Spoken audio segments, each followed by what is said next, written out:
యాకోబులో ఒక మార్పును దేవుడు చూశాడట. ఏం చూసావు ప్రభువా?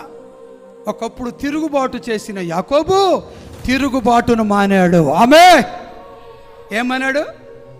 తిరుగుబాటు మానాడు. ఏమి మాట్లాడతలా, ఏమన్నా మాట్లాడతలా. ఏదో కొత్త రెవల్యూషన్ అలా కలిగింది. అతని యొద్దకు విమోచకుడు దిగి వచ్చాడు. ఏం చేశాడండి చెప్పాలి? దిగొచ్చాడంట. మనం దేవుని కొండకి వెళ్ళాలి, దేవుని మందిరానికి వెళ్ళాలి మనం చెప్పేది.